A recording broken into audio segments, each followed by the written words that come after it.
우리 기독교의 아주 유명한 사상가이고 작가인 C.S. 루이스라고 하는 사람이 있습니다. 이 사람은 8살 때 자기 어머니를 잃습니다. 그래서 어머니가 돌아가시고 난 다음에 너무너무 큰 상처를 입으면서 2가지를 결심을 합니다. 그 첫 번째는 뭔가 하면 나는 절대로 엄마를 그리워하지 않겠다. 어머니를 그리워하지 않겠다고 마음을 작심하고, 그 말은 거꾸로 말하면 어머니에 대한 그리움이 너무너무 컸다는 것이죠. 그래서 나는 어머니에 대해서 그리워하지 않겠다. 그런 결심을 했고, 또 하나는 나는 어머니 때문에 눈물을 흘리지 않겠다. 어머니 돌아가신 것 때문에 내가 눈물을 흘리지 않겠다. 그런 결심을 하면서 마음문을 닫고 살아갑니다. 그래서 아주 냉철한 이성주의자가 됩니다. 그러다가 놀라운 일이 일어나는데, 그게 뭔가 하면 60세가 되었을 때 사랑하는 여인을 만납니다. 한 번도 60년 동안 사랑을 해본 적도 없고 사랑을 받아본 적도 없고, 그런 사람이 60년 만에 한 여인을 만났는데 사랑하게 되었고, 그 사랑이 결국은 결혼으로 이어지게 되었습니다. 그런데 이 여인은 의사의 판정에 의하면 암이 걸려서 1년밖에 살 수 없다고 하는 그런 판정을 받은 여인입니다. 그럼에도 불구하고 진실한 사랑을 했기 때문에 시한부 인생을 사는 이 여인과 함께 결혼을 병원에서 합니다. 그리고 결혼하고 난 다음 3년 2개월 동안 결혼 생활을 하다가 아내가 세상을 떠납니다. 여러분, 우리가 생각할 때 이 C.S. 루이스가 얼마나 불행한 사람인가, 참 운이 없는 사람이다. 왜냐하면 그렇게 어머니도 일찍 여의고 마음문을 닫고 살다가 60세 돼서 한 여인을 만났는데, 그 여인과 사랑을 오랫동안도 한 것 아니고 3년 2개월 동안 하다가 헤어졌으니까, 사별했으니까 얼마나 마음이 아프고 참 불쌍한 사람인가, 그렇게 우리가 얼마든지 생각할 수 있습니다. 그런데 이 C.S. 루이스는 자기 인생을 회고하면서 이런 이야기를 합니다. 내가 부인을 만났기 때문에, 부인을 만나서 3년 2개월 동안 결혼 생활을 한 것, 그것 때문에 내 인생은 너무너무 행복했고, 지금 남은 인생을 살아가는 내 인생도 그때 부인을 만나서 결혼한 것 때문에, 그 사랑의 이제 여운 때문에 행복하게 살아갈 수 있다. 그런 고백을 했습니다. 여러분, C.S. 루이스의 이야기를 통해서 우리가 깨닫게 되는 것은, 누구든지 사랑을 하면, 사랑을 받으면, 진실한 사랑을 하고 진실한 사랑을 받는 사람만큼 세상에 행복한 사람이 없다는 것입니다. 내가 진실로 사랑하는 사람이 있다면 또 내가 진실로 사랑하면서 살아가는 것이 가장 큰 행복이라는 것이죠. 그래서 성경에서는 베드로전서 4장 8절에 같이 한번 보실까요? 시작. 무엇보다도 뜨겁게 서로 사랑할지니 사랑은 허다한 죄를 덮느니라. 아멘. 여러분, 뜨겁게 서로 사랑할지니 사랑은 허다한 죄를 덮는다고 말씀하고 있습니다. 적당한 사랑을 할 것을 말하지 않고 뜨거운 사랑을, 진정한 사랑을 할 것을 말씀하고 있습니다. 여러분, 적당한 사랑을 하면 적당하게 다가갔다가 적당하게 빠져나오고 적당하게 배신하고 적당하게 돌아설 수 있습니다. 그러나 여러분, 이것저것 생각하지 않고 뜨겁게 사랑할 때 모든 허물을 덮어줄 수 있는 그런 축복의 사람이 되어진다는 것입니다. 진정한 사랑, 뜨거운 사랑만이 허다한 허물을 덮을 수가 있습니다. 여러분, 우리의 자신의 가족, 우리의 지인, 우리의 공동체의 허물을 덮고도 남을 만한 사랑을 우리가 하고 있습니까? 우리는 이런 사랑을 잘 하지 못할 것이라고 생각합니다. 그런데 하나님께서는 우리에게 자녀들을 허락해 주시고, 자녀들을 향해서 하는 그 사랑을 보면 얼마든지 우리도 이런 사랑을 할 수 있다는 가능성을 보여주고 있습니다. 여러분, 우리에게 자녀를 허락하심으로써 허다한 허물을 덮는 하나님의 사랑을 조금이나 따라할 수 있도록 우리에게 은혜를 주신 것입니다. 여러분, 자녀를 키우는 부모라면 자녀를 사랑하는 자신의 모습을 보면서 내 안에도 이렇게 인내하는 사랑이 있구나, 허물을 덮어주는 사랑이 있구나 하는 것을 우리가 깨닫지 않습니까? 부모가 자식을 향해서 하는 사랑을 보면 수없이 인내하고 그렇게 허물이 많아도 다 덮어주고 양육하는 모습을 우리가 보게 됩니다. 사랑하는 성도님들, 내 안에 있는 그 놀라운 사랑을 자녀를 키울 때만 발휘하지 마시고 그 사랑을 우리 성도 안에서, 우리의 공동체 안에서 우리 사회 가운데서 행하면서 살아갈 수 있기를 원합니다. 여러분, 예수님께서는 우리에게 하지 못하는 것을 하라고 하신 나쁘신 분이 아닙니다. 예수님은 좋으신 분인데 우리가 얼마든지 할 수 있는 일, 그래서 그 일을 행함으로 축복 가운데 살아가라고 예수님께서 우리에게 여러 가지를 말씀하신 것이죠.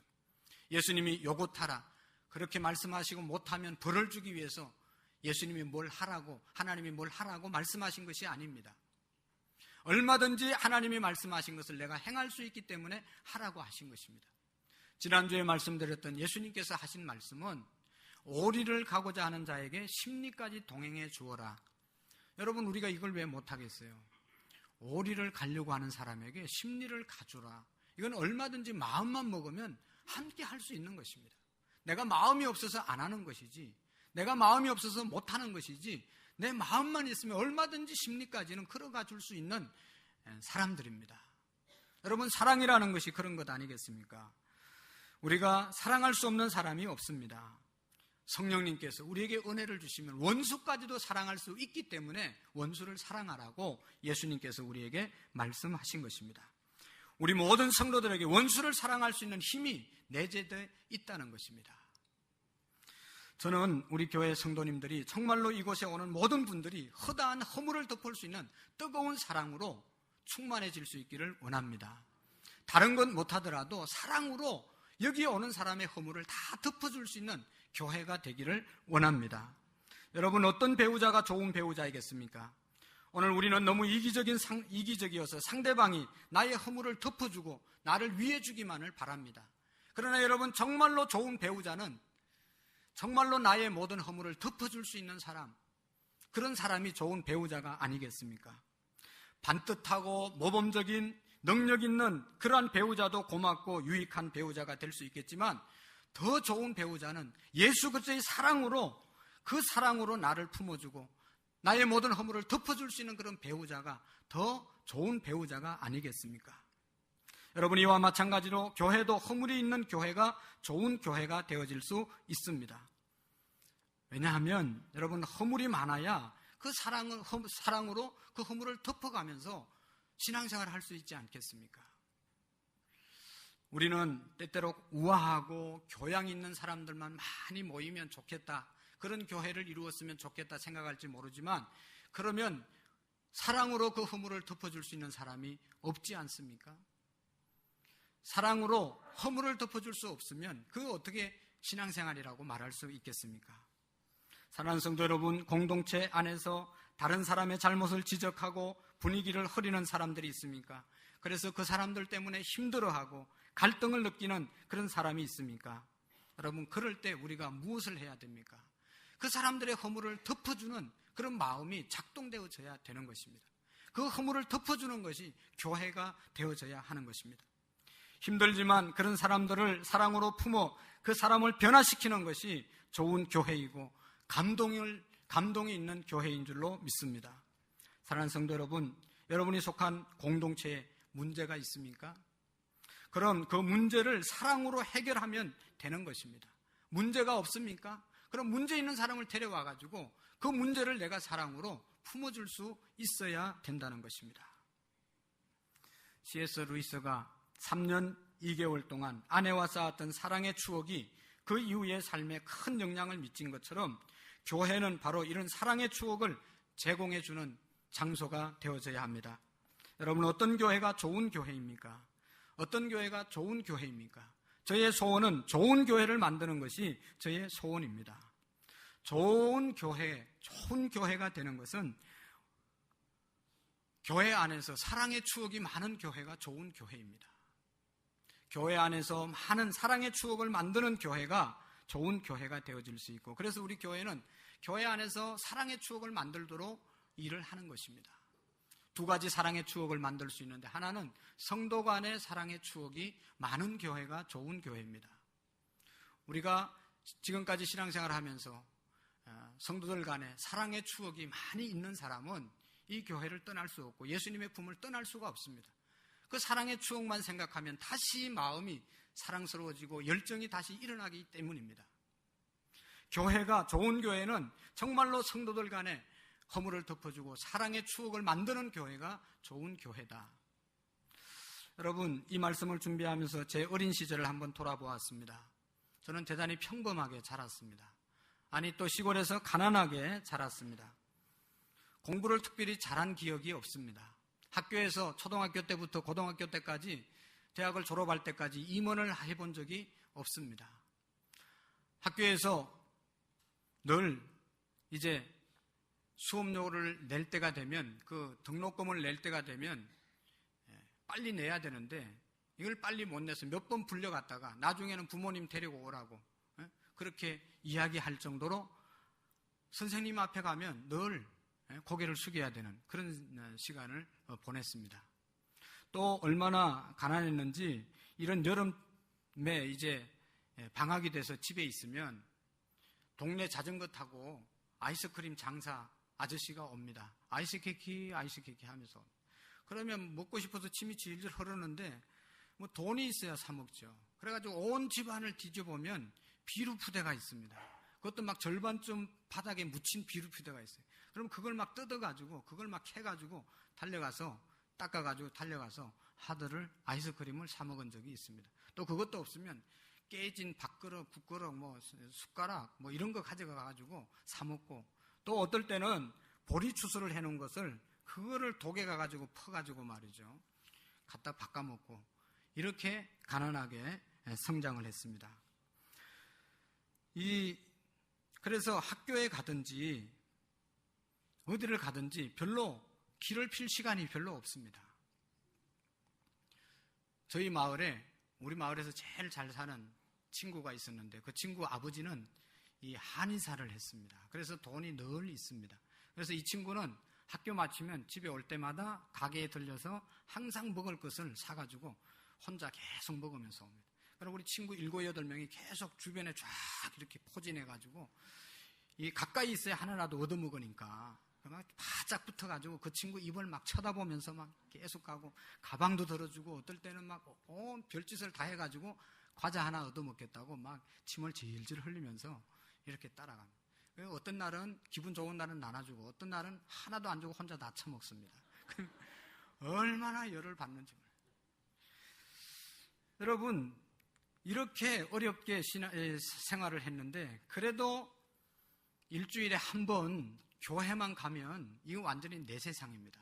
학교 가면 쭉도 못 쓰는 사람이 교회 가면 그냥 옷을 남루하게 입고 그냥 뭐 엉망진창으로 교회 가서 떠들기만 해도 교회 선생님들이 얼마나 격려해주고 용기를 주고 힘을 실어주는지 모릅니다. 너도 이렇게 지금 어렵지만 남루한 옷을 입었지만 요셉처럼 기도하면, 꿈을 가지면 하나님께서 너를 축복하셔서 훌륭한 사람 될 수 있다. 하나님 앞에 기도하면 너도 훌륭한 사람 되어질 수 있다고 끊임없이 격려해주는 그런 선생님들이 교회 학교에 있었습니다.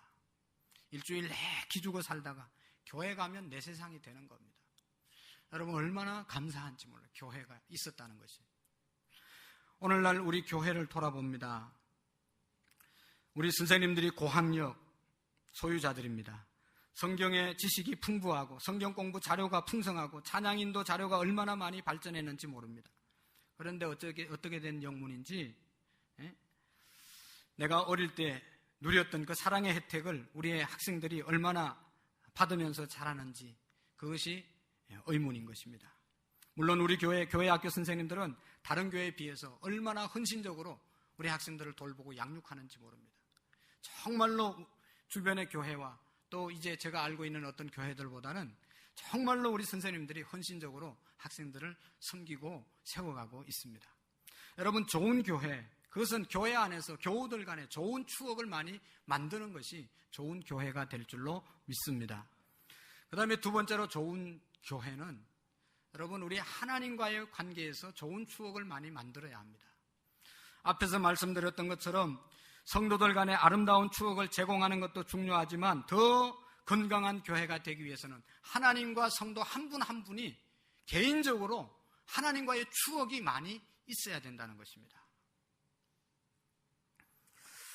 여러분, 교회는 하나님과의 추억을 쌓는 공동체가 되어져야 합니다. 사랑하는 성도 여러분, 우리가 하나님과 언제 많은 추억을 쌓을 수 있겠습니까? 제 경험에는 하나님과 추억이 생길 때는 외로울 때, 힘들 때, 고독할 때, 다른 사람이 나를 버렸다고 생각할 때, 눈물이 날 때, 누구와도 통하고 말할 수 없을 때, 그때가 바로 하나님과 추억을 만들 수 있는 시간입니다.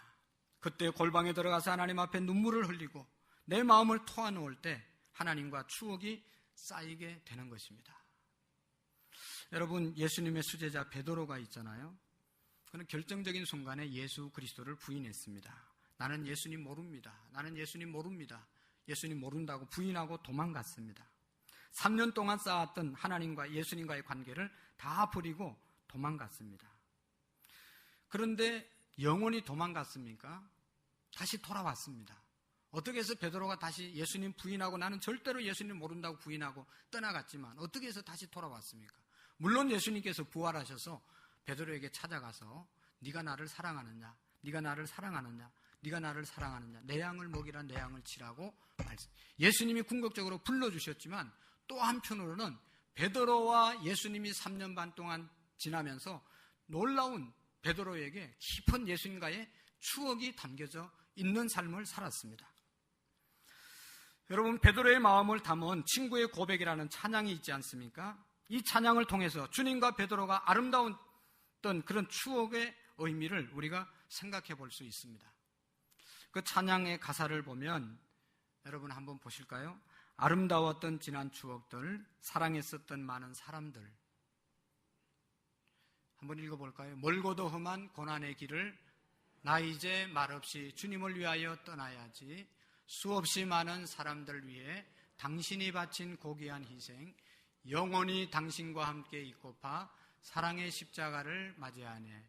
지난 6월절 저녁 성찬 때 주님과 함께 마시던 핏잔, 그 일이 문득 생각이 나면 어느새 내 맘에 주르르 눈물만이 흐른 수없이 많은 사람들 위해 당신이 바친 고귀한 희생, 영원히 당신과 함께 있고파 사랑의 십자가를 맞이하네. 아멘. 여러분, 이 찬양은 바로 베드로가 새벽딱 울 때만 되면 너무너무 괴로워서 한 고백입니다. 그래서 베드로가 제일 싫어하는 음식이 있는데 그것은 닭고기라고 합니다. 이 닭고기만 보면 옛날에 예수님 부인했을 때 그게 생각이 나가지고 막 가슴이 떨리는 거예요. 풍랑이 일 때도 너무너무 무서웠다고 고백을 합니다. 여러분, 이건 실패한 자의 모습을 기억하는 것입니다. 그렇지만 그런 기억 속에서 그 기억이 절망의 추억이 아니라 희망의 추억이었습니다. 실패한 그의 기억이 베드로에게 어떻게 능력으로 나타나게 되었습니까? 그런 연약한 자신을 인자한 미소로 맞아주신 예수님이 계셨기 때문에 아름다운 추억이 될 수 있었던 것입니다. 여러분, 베드로가 무리를 걷다가 빠지는 장면을 우리가 생각해 볼 수 있습니다. 풍랑을 만나서 힘들어할 때 밤에 예수님께서 바다 위에 걸어오지 않습니까? 그때 베드로가 또 제자들이 놀랄 때 예수님께서 내니 두려워하지 말라. 그럴 때 베드로가, 성질 급한 베드로가 주님이시면 나도 예수님처럼 바다를 걷게 해주십시오.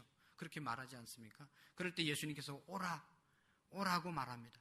베드로가 예수님 말씀을 믿고 예수님만 바라보고 그냥 배에서 내려서 바다 위를 걷게 되었습니다. 한참 걷다가 바람이 불고 파도가 일어나는 모습을 보고 무서워서 빠져 들어갔습니다.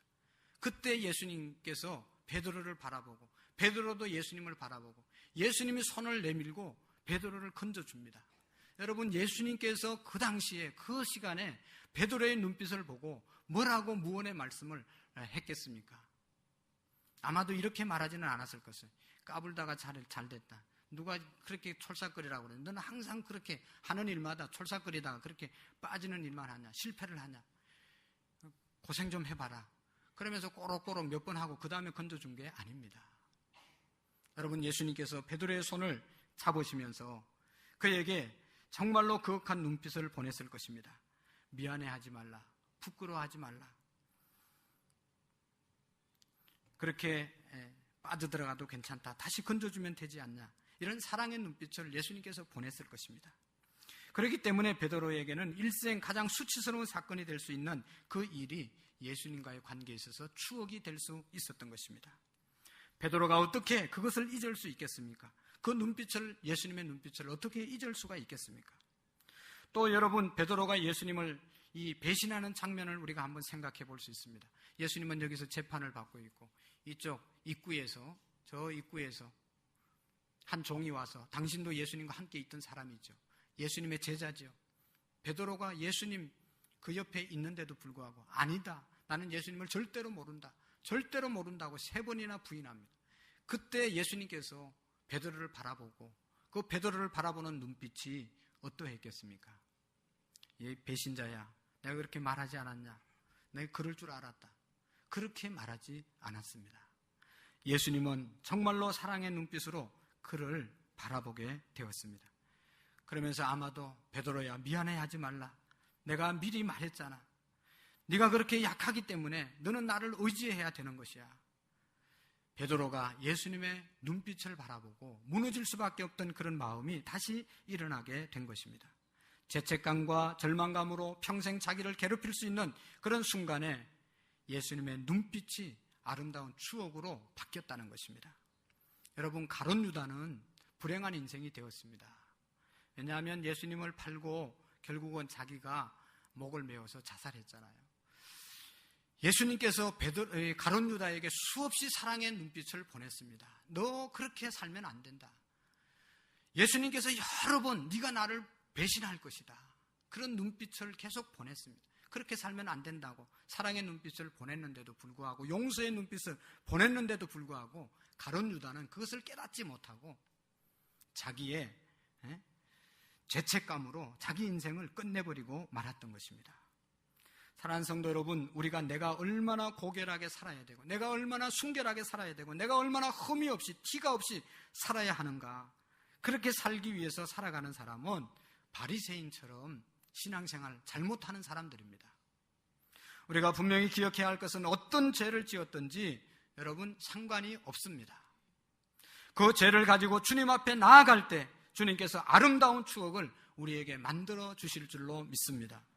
우리는 주님과 아름다운 추억을 쌓아야 하는 것입니다. 우리 교회 안에서 그래서 여러분 1년에 한두 번씩 우리가 부흥회도 하고 수련회도 하는 이유가 여기에 있는 것입니다. 수련회를 통해서 우리 성도 간의 아름다운 추억을 만들고, 또 한편으로 하나님 앞에 깊이 그동안 기도하지 못했던 것들을 회개하고 고백하고 말씀을 좀 더 깊이 듣고 묵상하면서 하나님과 아름다운 관계의 추억을 만드는 것이 수련회이고 부흥회인 것입니다. 여러분, 저는 바라기는 우리 교회 성도님들이 오늘만은 우리가 다 마음만 먹으면 이 수련회에 참여할 수 있게 될 줄로 압니다. 왜냐하면 오후 3시에 우리가 하고, 오후 3시에 이제 서울에서 한 강사님이 오셔서 말씀을 전가하시고, 마치고 저녁 식사를 하고 저녁에 또 집회를 합니다. 그러니까 오늘은 내가 마음만 먹으면 정말로 특별한 일이 없으면 나와서 함께 하나님과 좋은 추억을 만들 수 있습니다. 그리고 내일은 직장을 가는 분은 할 수 없겠지만 내일도 우리가 야외로 함께 가는데 함께 참여할 때 은혜가 있을 줄로 믿습니다. 사랑하는 성도 여러분, 하나님과 아름다운 추억, 성도와의 아름다운 추억이 많이 간직하는 그런 신앙생활이 되시기를 축원합니다. 축원합니다. 축원합니다. 여러분, 오늘 신명기의 내용은 모세가 이스라엘의 2세대에게 주신 말씀인데 세대지의 설교가 담겨져 있습니다. 세대지의 설교 중에 여러분이 세대지를 한마디로 말하라고 하면 모세가 다음 세대에 주신 하나님의 말씀은 뭔가 하면 하나님을 잊어버리지 말라는 것입니다. 하나님이 축복하신 그 축복을 절대로 잊지 말라는 것입니다. 하나님과 가졌던 그 추억을 잊지 말라고 권면하고 있습니다.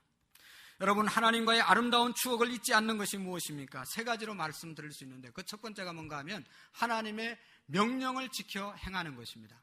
하나님의 명령을 지켜 행하는 것이 하나님을 추억하고 하나님을 잊지 않는 것입니다.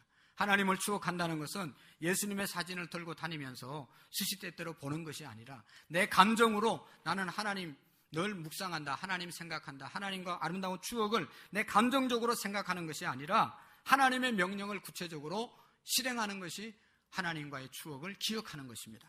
오늘 본문 말씀 11절 말씀을 한번 읽어보실까요? 다 같이 시작. 내가 오늘 내게 명하는 여호와의 명령과 법도와 규례를 지키지 아니하고 내 하나님 여호와를 잃어버리지 않도록 삼가할지어다. 아멘. 내가 오늘 내게 명하는 여호와의 명령과 법도와 규례를 지키지 아니하고 내 하나님 여호와를 잃어버리지 않도록 삼가할지어다. 여러분, 하나님을 기억한다는 것은, 하나님과 아름다운 추억을 기억한다는 것은 단순히 감상에 머무르는 것이 아니라 주님의 가르침의 말씀대로 살아가는 것, 그것이 주님을 기억하는 것입니다. 우리의 삶 속에 주님이 우리에게 가르쳐 주셨던 율법을 행하고 명령대로 순종하고자 애쓰는 그 마음이 하나님과의 추억을 기억하는 것입니다. 여러분, 이런 관점에서 우리가 드리는 예배를 한번 생각해 볼 수 있기를 바랍니다. 여러분, 정말로 은혜로운 예배, 하나님이 기뻐 받으시는 예배가 무엇일까? 우리가 그런 예배를 드리기를 소망하는데, 정말로 예배를 드리면서 기쁘고 눈물이 나고 웃음이 나고 이런 예배에 우리가 드릴 수 있습니다. 감정적으로 깊이 몰입되는 그런 예배를 드릴 수가 있습니다. 그러나 여러분, 감정적으로 기쁘고 슬프고 울었다 웃었다 하는 그런 예배를 드린다고 하면 우리는 연극을 본다든지 아니면 영화를 보는 것이 훨씬 더 감동적일 수 있습니다. 여러분, 예배는, 진정한 예배는 이런 것입니다. 정말로 내가 이 시간 한 주간 돌아보면서 하나님의 말씀대로 내가 얼마나 살았는가, 하나님의 말씀대로 살아가지 못한 부분이 생각나면 가슴을 찢으면서 회개하면서 눈물을 흘리면서 기도하며 드리는 예배가 살아있는 예배이고, 또 이제는 내가 예배를 드리고 나가서 하나님의 말씀대로 내가 하나님의 말씀을 기억하면서 한 말씀도 내가 지켜보겠다고 애쓰고 노력하며 결단하고 나가는 예배가 하나님께서 기뻐하는 예배가 될 줄로 믿습니다. 하나님의 말씀을 기억하는 것, 그것이 하나님을 기억하는 것입니다. 두 번째로 하나님의 추억을 기억하는 것은 겸손하라는 말씀입니다. 여러분, 12절, 13절, 14절까지 한번 우리 읽어볼까요? 8장 12절 시작. 내가 먹어서 배부르고 아름다운 집을 짓고 거주하게 되며 또 내 소와 양이 번성하며 내 은검이 정식되며 내 소유가 풍성하고 내 마음이 교만하여 내 하나님 여호와 너는 저기 있던 집에서 이끌어내시고. 아멘. 자, 여기 보시면 내 마음이 교만하여 여호와를 잊어버릴까 염려하라. 여러분, 마음이 교만할 때 하나님을 잊어버리는 겁니다. 하나님을 내가 기억한다는 것은 내 마음속에 하나님이 계시면 내가 교만할 수가 없습니다. 하나님의 은혜를 잊어버리면 우리는 교만하게 되는 것입니다. 겸손이라는 것이 다른 것이 아니라 내 마음속에 하나님이 계시고 내가 지금 나된 것은 하나님의 은혜다라고 생각하고 하나님의 은혜라고 생각하면 교만할 수가 없습니다. 아까 제가 말씀드렸던 나의 과거를 여러분들에게 말씀드렸습니다. 멋지지라고 내놓을 게 하나도 없습니다. 공부를 잘한 것도 아니고 좋은 가문에 태어난 것도 아니고 아무것도 없는 사람이 이 자리에 서게 된 것이 하나님의 은혜이고 축복이 아니겠습니까? 그런데 이 자리에 섰다고 교만하면 그게 얼마나 잘못된 것입니까? 내가 이렇게 노력해서, 내가 열심히 공부해서, 내가 열심히 노력해서 이 자리에 왔다고 말하면 그게 얼마나 교만한 마음이 되겠습니까?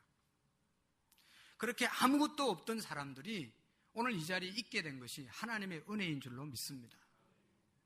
여러분, 우리는 교만할 수가 없습니다.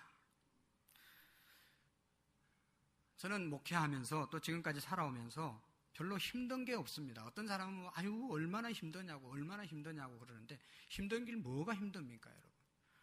제가 어릴 때부터 학교 다닐 때 신장로 길을 수십 리 길을 걸어 다니고 자전거를 타고 다니고 그 추위에 돌아다니고 하나도 힘든 게 없습니다. 지금 여러분 좀 더우시죠? 저는 안 덥습니다. 더워도 얼마든지 참을 수 있습니다. 시골은 이거보다 엄청나게 덥습니다, 여러분. 양복이 말이죠, 한 벌밖에 없어요. 겨울 거 그거 입고 설교하는 거예요, 시골에서. 부채가 에어컨이 어디 있습니까? 선풍기가 어디 있습니까, 여러분? 부채도 비루프르도로 만들어가지고 막 이렇게 붙이다가 막 이렇게 버리고 하나도 안 세나지만, 여러분 고생을 많이 했기 때문에, 어려움을 많이 겪었기 때문에 어려울 게 없습니다. 여러분, 교만할 수가 없습니다. 하나님을 기억하면 교만할 수가 없습니다. 내가 나된 것이 하나님의 은혜이지 내 능력과 내 노력이 아니라는 것입니다. 사랑하는 성도 여러분, 우리가 왜 교만하면 안 됩니까? 교만할 때 그 순간부터 하나님의 은혜를 앞으로 더 많이 받지 못하기 때문입니다. 내가 겸손한 것이 앞으로도 계속 하나님의 은혜를 채울 수 있는 길이 되어질 수 있기 때문에 겸손해야 되는 것입니다. 내가 이만큼 올라갔다, 내가 이만큼 해냈다, 그 순간부터 하나님의 도움과 하나님의 은혜는 사라지는 것입니다. 다 하나님의 은혜였습니다. 옛날에 그렇게 어렵게 살았는데 지금 이렇게 된 것은 하나님의 은혜입니다. 할렐루야. 여러분, 어떻게 하나님의 은혜라고 고백하지 않을 수 있겠습니까? 더 풍성한 은혜를 누리기 원한다면 우리 내면에 있는 여러분 교만, 허영을 버리시기를 바랍니다. 여러분, 우리가 어떤 사람들이었습니까? 오늘 성경에 보면 모세가 너희들이 애굽 땅 종되었던 집에 종살이할 때 내가 하나님께서 너희들을 불러서 나오게 했고 광야에서 만나와 메추라기를 먹여서 너희들을 가나안 땅에 지금 도착하게 해서 지금 양을 키우게 하고 지금 이렇게 정착 생활을 하게 했다는 것입니다. 종되었던 사람들, 죄의 종이 되었던 사람들, 내 마음대로 하나도 할 수 없던 사람들을 하나님이 불러서 우리를 자유인으로 만들어 주셨습니다. 하나님의 자녀로 우리를 삼아 주셨습니다. 그런데 우리가 어떻게 교만할 수 있겠습니까? 세 번째로 하나님과 추억을 기억한다는 말은 여러분, 하나님이 내게 부어주신 은혜를 잊지 않는다는 뜻입니다. 여러분, 이 신명기 8장은 임종을 앞둔 모세가 이스라엘 백성에게 강조한 것입니다. 절대로 여러분, 종되었던 집에서 이끌어내시고 너를 인도하여 그 광대하고 위험한 광야, 불뱀과 전갈이 있고 물이 없는 간조한 땅을 지나게 하였으며 또 너를 위하여 단단한 반석에서 물을 내게 하셨으며 내 조상도 알지 못하던 만나를 광야에서 먹게 하셨다. 그래서 지금 오늘 너희들을 잊게 하셨다는 것입니다. 그렇다면 모세는 왜 과거에 부어주셨던 하나님의 은혜를 잊지 말라고 강조하고 있습니까? 여러분, 과거에 주신 은혜를 기억하는 것이 밝은 미래를 여는 열쇠가 되기 때문인 것입니다. 가나안 땅을 목전에 두고 또 가나안 땅에 들어가서 더 잘 살기 위해서는 광야에서 힘들게 살았던, 그럼에도 불구하고 하나님이 채워주시고 먹여주시고 입혀주셨던 것을 절대로 잊지 말라고 말씀하고 있는 것입니다. 따라서 우리는 과거에 주셨던 하나님의 은혜에 대한 기억을 늘 되새겨야 될 줄로 믿습니다. 우리의 신앙의 선배들은 이것을 잘 알았기 때문에 그들이 늘 불렀던 찬양이 있습니다. 그것이 지금 찬송가 301장에 나와 있는데, 지금까지 지나온 것 주의 크신 은혜라, 한이 없는 주의 사랑 어찌 이루 말하라, 자나깨나 주의 선이 항상 살펴주시고 모든 일을 주 안에서 형통하게 하시네. 할렐루야, 할렐루야. 우리 조상들은 이 찬양을 부르면서 눈물을 흘리면서 늘 이 찬양을 불렀습니다. 힘들고 어려웠을 때 함께 하신 하나님의 은혜의 감격 때문에 이 찬양을 불렀던 것입니다. 우리는 이 찬양의 가사처럼 과거에 주신 하나님의 은혜에 대한 감격이 바로 현재와 미래를 형통한 길로 인도하는 통로가 된다는 사실을 기억할 수 있기를 바랍니다.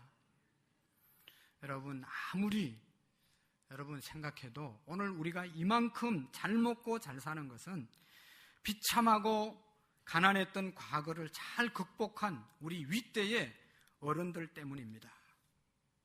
그 은혜의 행렬이 지금도 계속되고 있습니다.